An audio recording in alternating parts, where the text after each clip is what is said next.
Have you ever stood in a crowded room, surrounded by a sea of moving bodies, yet felt entirely, profoundly alone?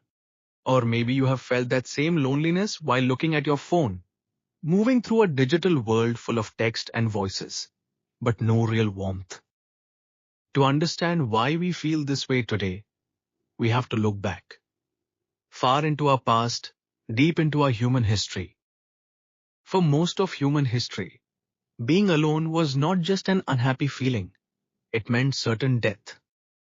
To stay outside the group meant facing freezing weather and wild animals with no protection. To survive, you needed a tribe. Around the campfire, our ancestors felt safe together. Their brains easily remembered every single face and voice in their small circle. But today, that close circle is completely gone. And behind the glow of our screens, our ancient biology is breaking down. For thousands of years, our bodies and our brains have stayed exactly the same. But the world around us has changed completely. The simple truth is that human beings were never meant to be this connected all the time. If you feel tired, exhausted, and lonely all the time, you need to know something important. It is not your fault. The exhaustion you feel is a completely natural reaction to an unnatural world. This heavy clash between our old brains and modern life is the main reason for today's global anxiety epidemic. We live in cities with millions of people, yet we walk through the streets like ghosts, completely cut off from each other.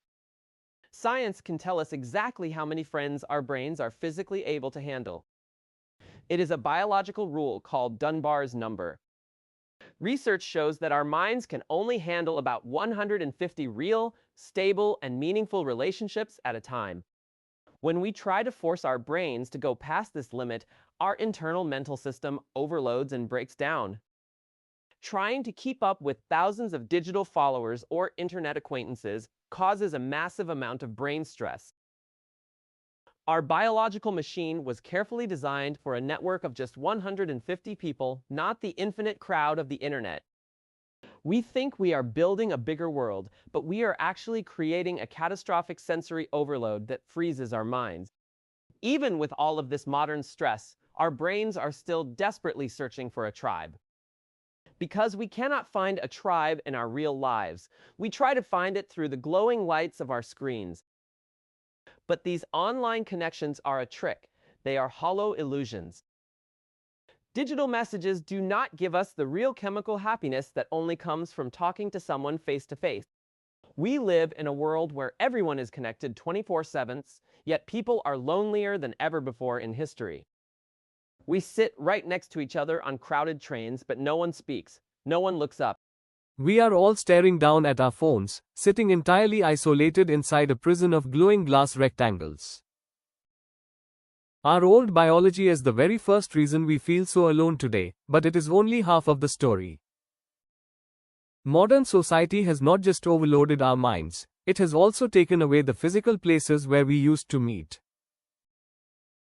Over the last few decades, the architecture of the physical world has changed completely.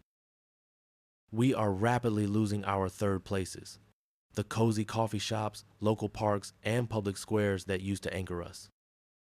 These were the casual spaces that held our human communities together without forcing us to spend money or work. What happens to human nature when those physical meeting spaces disappear completely is exactly what we will look at next.